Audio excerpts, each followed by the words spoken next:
Авилгатай тэмцэх газрын мэдээлэл нэвтрүүлгийн ээлж дугаар эхэлж байна. Өнөөдрийнхөө дугаараар бид авилгатай тэмцэхэд хэвлэл мэдээллийн байгууллага сэтгүүлчдийн үүрэг оролцоо гэсэн сэдвийн хүрээнд үзэгч та бүхэнд нэвтрүүлгээ бэлтгэх хүргэнэ. Анхаарлаа хандуулно.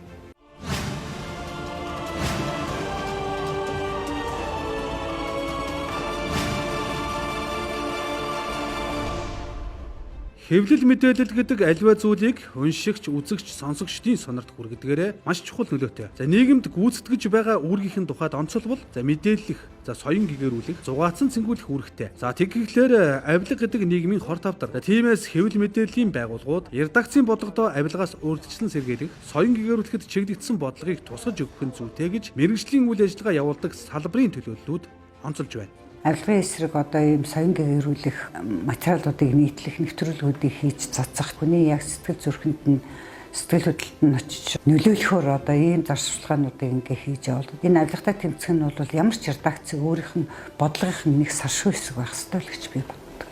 Сэтгүүлчдэд бол асар их олон хүнд нэгэн зэрэг хүрэх, нийгэмд нөлөөлөх тэр эрх мэдлээ шүү дээ. Гагцхуу тухайн одоо байгууллага бас тодорхой хэмжээнд бизнесийн үйл ажиллагаа явуулж байна. Тийм учраас бид нар энэ дээр нөгөө шууд одоо энэ мэдээлэл нь шууд та нар гаргах ёстой үгүй юу гэдгийг бол бид нарын зүгээс хэлэх боломжгүй. Шударгаас тогтсон газарт авилга хэл гах үйл амьдрах боломжгүй. Авилга гэдэг бол ард түмний амьдрал, нийгмийн хөгжлийн чөдөр тушаа юм. За авилгатай тэмцэх үндэсний хөтөлбөрт бол бид нэр хэвлэл мэдээллийн байгууллагад ер нь авилгатай тэмцэх чиглэлээр хоёр үндсэн гол концепцийг бол тусгасан юм. Зорилт бол 8 дугаар зорилт байж байгаа. Нэгдүгээр болохоор хэвлэл мэдээллийн байгууллага олон нийтийн мэдрэхийг хангах, хоёрдугаарт нь төрийн байгууллага албан тушаалтны үйл ажиллагаанд хөндлөнгийн хяналтыг тавих бас чухал үүрэг оролцоотой байна гэдэг зорилтын хүрээнд за мэдээллийг ил тод болгох, хяналт оролцоог нь бас нэмэгдүүлэх чиглэлээр зорилтуудын арга хэмжээнүүдийг бол тусгасан байдаг. За хоёр дахь үндсэн чиглэл нь юу гэхээр хэвлэл мэдээллийн байгууллагууд өөрсдөө ёс зүйтэй бөгөөд мэргэжлийн үйл ажиллагаа явуулах, хөрөнгө оруулагчийн болоод ямар нэгэн бусад этгээдүүдийн одоо нөлөөнд орох байдлаас өрсөн сэргийлэх чиглэгдсэн хоёр үндсэн концепцийг бол үндэсний хөтөлбөрт бол тусгасан байдаг. Авилга бол нийгэмд хөгжилд, шударгасан дэвшилд хамгийн хор хөнөөл үзүүлдэг вирус байна л да. Сэтгүүлчид мэргэжлийн үйл ажиллагаагаа хараад бусаар явуулж чадж байгаа эсэх талаар судалгаа хэвлэлийн үрэлэнгээс явагдсан байдаг. Цаг үеийн мэдээлэлтэй холбоотой сэтгүүлчдийн дунд дор хаяж 60% нь өөрийнхөө бэлтгэсэн мэдээллийг тэр болгон чөлөөтэй нийтэлж нэвтрүүлээд байж чаддагвэ гэсэн ийм дүгнэлт байдаг. Яагаад тэгэхээр ерэн сурчлах сэтгүүл зүй гэдэг бол одоо зүгээр нэг өдөр тутмын сурвалжлага бэлтгэхтэй адилхан ажил бишэлтэй. Тэгэхээр энэ бол цаг хугацаа шаарддаг, бас одоо хөрөнгө мөнгө шаарддаг тийм ээ. Тэгэхээр редакц бүхэн хэвлэл мэдээллийн байгууллага бүхэн бас ерэн сурвалжлах сэтгүүл зүй хийх тийм одоо эдийн засгийн боломж нь бас их хомс байдаг юм зүйл байгаа. Эсвэл хөрөнгө оруулагчид өөрснийхөө ашиг сонирхол нийцэхгүй агуулгыг тухайн тэр хэвлэл мэдээллийн хэрэгслэр одоо дараагаар нь хэлүүлдэг эсвэл шууд өөрөө тухайн сэтгүүлчтэй ханддаг, дарамтлагдаг ийм нөлөөлөл бол байгаа. Энэ бол ерөөсөө л бодиттой өнөөдрийн манай сэтгүүл зүйн хэвлэл мэдээллийн байгууллагуудад нэг том асуудал мөн үү гэвэл мөн. Сэтгүүлчид яг одоо эрг зориг гаргаад бүтээсэн тэр ерэн сурвалжилсан бүтээлээ олон нийтэд хүргэж нийтийн дэмжлэгийг авах боломж ямар байгаа юм бэ гэвэл энэ дээр бас асуулттай байдаг. Хэвлэл мэдээлэл хараад бус мэргэжлийн төвшөнд ажиллаж чадвал авилгатай тэмцэхэд чухал нөлөө үзүүлж чадна гэж үздэг. Тодруулж хэлбэл манай улсын нөхцөлд бүрэн гүйцэд хараат бус сэтгүүл зүй хөгжих орчин бүрдээгүй байна.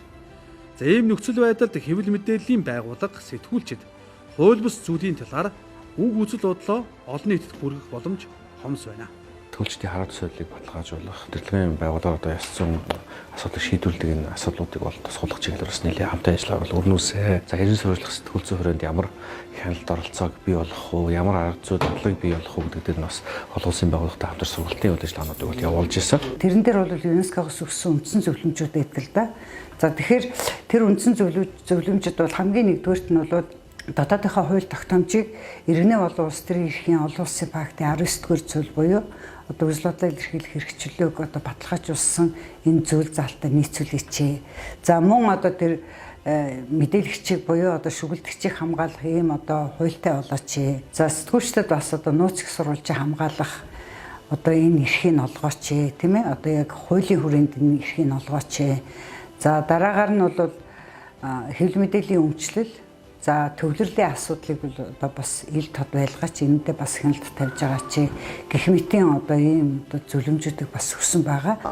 Олон улсын эрен сурвалжлах сэтгүүлчдийн холбооноос олон орнуудад судалгаа хийж үзэхэд тухайн үндэсний одоо хууль тогтоомжоос илүү эрен сурвалжилсан сайн сэтгүүл зүйн бүтээл бол авилгалыг бууруулахад маш одоо чухал нөлөөтэй байсан. Үр нөлөө нь илүү байсан гэсэн судалгааны үр дүн гарсан байдаг. Сүүлийн жилүүдэд сэтгүүлчдийг мэрэгшүүлэх тал дээр төрөл бүрийн чиглэлийн сургалтууд орж байна. За сэтгүүлчид салбар бүрт мэрэгшиж, үн зөв бодтой, ёс зүйтэй, баримттай мэдээллийг түгээх нь альва төрлийн хууль бус зүйлээс урьдчилан сэргийлэх давуу талтай юм. За сэтгүүлчдийг сургаж мэрэгшүүлэх тал дээр төрийн болоод олон улсын байгууллагуудын оролцоо сайжирсаар байна. Сэдвийн хувьд бол их өөрөөр хамарч байгаа. Өнөөдрийн сургалтаар бол статистик мэдээллийг хэвлэл мэдээллийн хэрхэн яаж ашиглах вэ? За авилгатай тэмцэх үйл ажиллагаанд хэвлэл мэдээллийнхний гүйцэтгэх үүрэг, за дээр нь улсын хурлын дараа зонтон шатар өөрөө үндсэн хууль ба засаглалын харилцан хяналт тэнцэл, за саяхан батлагдсан улсын хурлын хянах шалгалтын тухай хуулийн чиглэлээр одоо мэдээлэл өгч байна. Засгийн газрын төсвийн томилгооны бүх эрх мэдийг нэмэгдүүлсэн ч гэсэн одоо цар тахлын үеч гэсэн тодорхой эрх мэдүүдийг шилжүүлж байгаа ч гэсэн нөгөө талд нь хян шалгалтын эрх мэдлийг улам тодтогсон юм байна. За энэ хян шалгалтын эрх мэдэл гэдэг маань бол сэтгүүлчдийн ард ирдийн эрхийг бас нэмэгдүүлж байгаадаа уйлдж хэлж болно. Өөрөөр хэлбэл цөөнх гэдэг бол нөгөө хяналтын том систем байх хэвээр парламентын. Тэгээ үндсэн хуулинд хуулийн биелэлтийг хангахтай холбоотой нийтийн ашиг сонирхлыг хүндсэн тодорхой асуудлаар их улсын хурлын гишүүдийн 4-1-ээс доош хүн санал гарвал хян шалгалтын төр хараа байгуулна гэж заасан. Цөөнхийн төлөвлөлийг оролцуулан төр хараа байгуулсан. За ингээд энэ дагуу улсын хурлын хян шалгалтын тухай хуулийг баталхан гаргасан.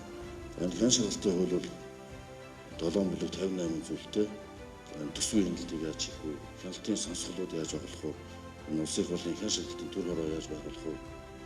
Хян шалгалтыг хэрэгжүүлэх, хян шалгалтын арга хэрэгсэл нийтлэг үндслүүдийг тогтоосон. Эрен сурвалжлах сэтгүүлчдийг мэрэгшүүлэх тал дээр хэвлэлийн хүрээлэн Globe International төрийн бас байгууллага олон жилийн хугацаанд идэвхтэй үйл ажиллагаа явуулж байна. Дэлхийн эрен сурвалжлах сэтгүүлчдийн сүлжээ гэж байгууллага байдаг. Хэвлэлийн хүрээлэн энэ сүлжээний гишүүн байгууллага нь байдаг. Бусад эрен сурвалжлах сэтгүүлчдтэй одоо харилцаа холбоо тогтоох, хамтарч одоо бүтээл гаргахад одоо зуучлах, зохион байгуулах, Монголын эрен сурвалжлах сэтгүүл зүйн хөгжлийн талаар дэлхийн одоо бусад ижил төстэй байгууллагууд сэтгүүлчдэд мэдээлэл өгөх, туршлага хуваалцах ийм зорилготой байгаад байгаа.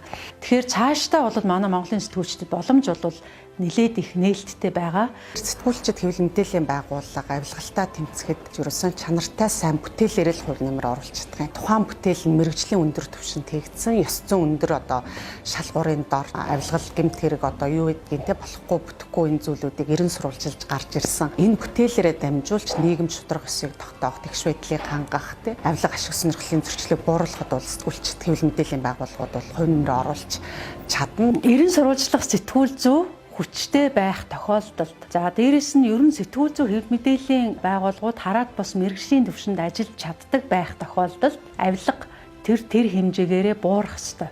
Аливаа хууль бус зүйлийг таслан зогсоох тэмцэлд иргэний нийгмийн байгууллага за төрөх хувийн хэмжлэг илтгүү бүгдээрээ нэгэн зэрэг тэмцэж чадвал ямар үр дүнд хүрч болдгийг за олон улсын судалгаа болоод бодиттой өөрчлөгдсөн улс орнуудын жишээнээс харж болно.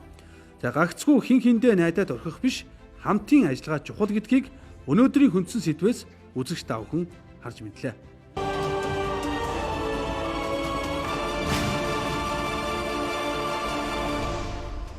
Авилгатай тэмцэх газар хэвлэл мэдээллийн байгууллагад хэр нээлттэй мэдээлэл өгч ажиллаж байгаа. Энэ талаар мэдээлэл өгнө. Авилгатай тэмцэх газар эрүүгийн эргийн хувьд одоо хэвлэл мэдээллийн байгууллагад өгч болох мэдээлэл буюу гэмтрийн улмаас учирсан хохирол, түүний нөхөн төлөөлөлт, мөрдөн шалгах ажиллагаа явуулсан хэрэг, за прокурор шүүхийн байгууллагад шилжүүлсэн хэргийн тоо мэдээлэл болон за нийтийн албан томилогдохоор нийт дэвссэн иргэн албан тушаалтны мэдүүлэг гаргагчийн тоо, за мөн хөрөнгө орлогын мэдүүлгийн шалгах ажиллагаа явуулж байгаа одоо байгууллага албан тушаалтны тоо зэрэг мэдээллийг 7 хоногор нээлттэй мэдээлдэг байгаа. Харин гэмт үйлдэл мөрдөн шалгах ажиллагааны төлөвлөлт явц үр дүн буюу одоо тогтоож байгаа нөхцөл байдлыг хуулиар мэдээллийг хориглосон байдаг. Энэ нь одоо шүүхээр гин буруутай нийцлэн шийдвэрлэгдээгүй хэнийг ч одоо гин буруутай тооцож үл болно гэх зарчим мөрдөгдөж байгаа. За мөн түнчлэн хэрэг мөрдөгдөж байгаа учраас одоо хэрэг мөрдөн шалгах ажиллагааны одоо явцын талаар бол мэдээлэл өгөх боломжгүй байдаг.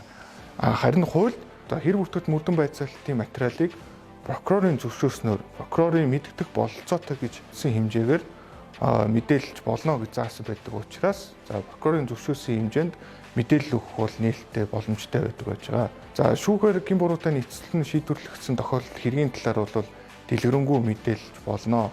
Авилгатай тэмцэх газрын мөрдөн шалгах хэлцээс мөрдөн шалгах ажиллагаа явуулж шүүхээр эцэслэн шийдвэрлэгдсэн одоо хэргийн одоо тогтоож шийдвэрийг 2007 оноос хойш одоо он тус бүрээр нь эмхтгэн одоо нийтэд хүртэл болгож ажилтдаг байж байгаа. За энэ мэтчлэн бид хэвлэл мэдээллийн байгууллагуудад бол нээлттэй мэдээлэл өгч ажилтдаг юм аа.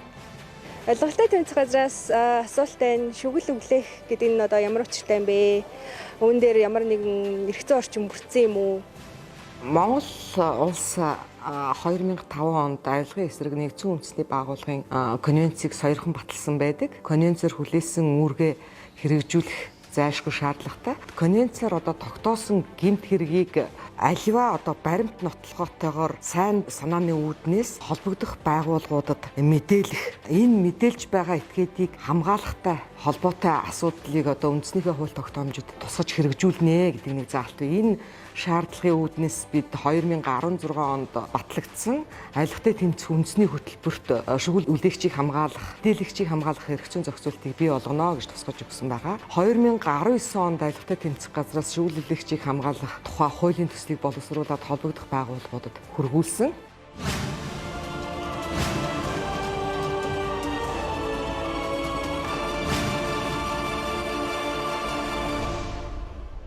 Америкийн нэгдсэн улсын засгийн газар төрийн департаментийн дэргэдэх олон улсын хар тамхи мансууруулах бодистой тэмцэх хууль суулгах товчооны санхүүжилтээр хийгдэж буй Монгол улсын институтийн шударга ил тод байдаг төслийн нээлтэр боллоо.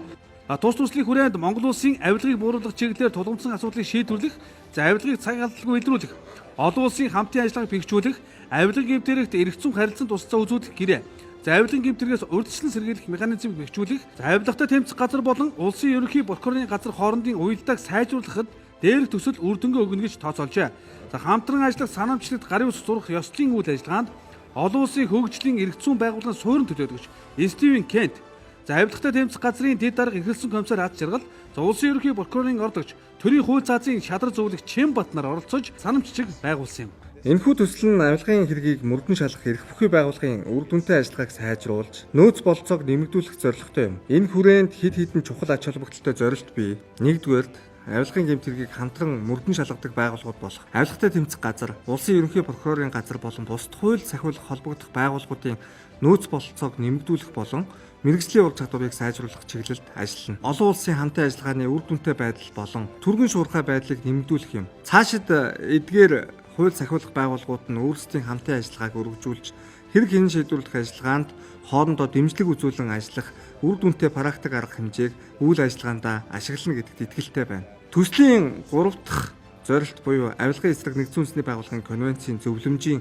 хэрэгжилтийг хангах зорилгоор авилгатай тэмцэх газартай идэвхтэй хамтран ажиллаж байна. Дараагийн 2 жил гарны хугацаанд төслийг хэрэгжүүлэхэд хамтран ажиллахдаа баяртай байна. Баярлалаа. Төслийн хүрээнд эрх зүйн тусалцаа үзүүлэх олон улсын хамтын ажиллагаанд чигүүрэг, хариуцлага оновчтой тодорхойлох, институт хоорондын уялдаа холбоо, хамтын ажиллагааг бэхжүүлэх зорилгоор авилгатай тэмцэх газар, улсын ерөнхий прокурорын газар болон үндэсний байгууллагуудын төлөөлөл бүхий ажлын эсхийг байгуулад байна. Ажлын эсхийн анхны уулзалт амжилттай болж өндөрлөө. Монголын эдийн засгийн засгийн чуулганы урьдчилсан хилцүүлэг худалдаа ажилтны тахимд болж, шин сэргэлтийн бодлогын 6 ерөнхий чиглэлийн нэг болох төрийн бүтээмжийн сэргэлтийн асуудлаар хууль зүйн тусад хэргийн яам, цахим хөгжил харилцааны яам, сангийн яам хамтран 4 салбар хилцүүлгийг зохион байгуулав. Хилцүүлгийг төрийн өмчит компани засаглал ил тод байдал, аж ахуйн үйл ажиллагааны тусгай зөвшөөрөл ба хөрөнгө оруулалтын эрх зүйн орчны шинжилэл, төрийн бүтээмж ба захим шилжилт, төр хувийн хвшлийн түншил гэсэн сэдвээр салбар бүрийн төлөөллүүд оролцов. Шин сэргэлтийн бодлогын одоо нэг хэсэг бол төрийн бүтээмжийн сэргэлт гэдэг энэ нэр томьёо одоо манай нийгэм улс төрийн хэллэгт харьцангуй хожим орж ирж байгаа. Нэгдүгээрт төрийн үйл ажиллагааг цахимжуулах, Хоёрдугаар төрийн хүн сурталыг багасгах, төрийн хяналт шалгалтын тогтолцоог цөөрүүлэх, төрийн зөвшөөрлийн тогтолцоог цөөрүүлэх. За цаашлаад төр өөрөө бүх чиг үүргээ хэрэгжүүлэх гэж улаарах шаардлагагүй. Төр өөрийнхөө зарим чиг үүргийг нийтийн эрх зүйн субъектүүд, хувийн сектор, төрийн бус байгууллагуудаар хийж хэрэгжүүлэх гэх мэт байдлаар төр өөрийнхөө чиг үүрэг зорилтуудыг хэрэгжүүлж болно. Цахим хөгжил харилцаа холбооны яамны хариуцсан хэрэгжүүлж байгаа Цахим Монгол цахим үндэстэй хөтөлбөр бол амжилттай хэрэгжээд Mongolia систем өнөөдрийн байдлаар 650 гаруй үйлчлэгийг захимжуулсан байгаа. Энэ өөрөөр хэлбэл 59 төрлийн байгууллагын үйлчлэгээ гэсэн үг. За өнөөдрийн байдлаар нийтдээ 9 сая гаруй үйлчлэгийг давхарцсан тоогоор одоо энэ системээс иргэд маань аваад байгаа. За мэдээж хэрэг үр дүн гарч байгаа. Үр дүнгээс хамгийн гол үр дүнгууд бол иргэд талдаа бол зардлын маш өндөр хэмнэлт гарсан байна. За төр талдаа ч гэсэн зардлын хэмнэлт гарч байна. Бичиг цаас, шатхуун гэх мэтлэн зардлын хэмнэлтүүд гарсан байна. За мэдээж шууд бус үр дүнгууд гарч ирж байна. Энэ дээр шууд бус үр дүн бол одоо иргэд төрийн үйлчлэгийг авахдаа хүнтэй уулзахгүй тухайн үйлчлэгийг үзүүлж байгаа төрийн аль багштай уулзахгүй байгаа нь авилгалыг бууруулахад бас нэлээд чухал үүрэг гүйцэтгэж байна гэж харж байна. Шин сэргэлтийн бодлогын хүрээнд цахим хөгжил харилцаа холбооны яам бодлого зохицуулт хийх, төрийн үйлчлэгээнүүдийг уялдуулж холбох, за төрийн зарим чиг үүргийг хувийн хэмжил мэргэжлийн холбоодоор шилжүүлэх, давхарцсан хөрөнгө оруулалтуудыг хийлгэх зорилгоор ажиллах юм байна. Авилгатай тэмцэх газраас авилгын гэмт хэрэг зөрчлийн илрүүлэлт, авилгын эсрэг үйл ажиллагаанд иргэдийн идэх оролцоог нэмэгдүүлэх зорилгоор автоэврийн үндэсний төв, төрийн өмчит үйлдвэрийн газартай хамтран зөв шудраг зөв соён гэрүүлэх аяны хүрээнд техникийн хяналтын үүслэгт автомашинуудаа оруулж буй иргэд аж ахуй нэгжээс өргөдөл гомдол хүлээн авах 110 тусгай дугаарын утасны сурталчилгаа бүхий автостиклийг байршуулан ажиллаж байна. Автоэрийн үндэсний төвийн техникийн хяналтын үүсгэний төвүүд нь одоо авилгатай тэмцэх газартай хамтарсан зөв шудраг зөвгөд аяны хүрээнд 110 утасныг мэдээлсэн стикерийг тээврийн эзэмшдэг техникийн хяналтын үүсгэгт орохтноос хойдлын сонгууд дээр нь нааж байршуулж хамтарч ажиллаж байна. За энэ нас иргэдэг соён гэгэрүүлэх ажил бас хамтарч ажиллаж байгаа зөв ажиллаа гэж бодож байна. 110 тусгай дугаарын утасны сурталчилгаа бүхий агуулгатай автостикерийг нийслэлийн сонгон найрхын дүүрэг, Баянгол дүүрэг, Баянзүрх дүүрэг дэх техникийн хяналтын төвүүдэд хүлээлгэн өглөө. Хүнээдэдж хамтдаа хөгжиж зөвлөдөх уулзалт 2022 оны 3 дугаар сарын 17-18-ны өдрүүдэд Улаанбаатар хотноо боллоо. За тус уулзалтад авилгатай тэмцэх газрын урьдчилан сэргийлэх соён гэрүүлэх хэдсийн дарга эрхэлсэн комиссар Тулгамсран оролцож авилгаас урьдчилан сэргийлэх үйл ажиллагаанд анхаарах асуудал сэдвээр мэдээлэл хүргэж санал солилцлоо. За авилгын эсрэг үйл ажиллагааны төлөвлөгөөний болон за авилгатай тэмцэх үндэсний хөтөлбөрийн хэрэгжилт гарч буй зөрчил дутагдлыг онцлон танилцуулав.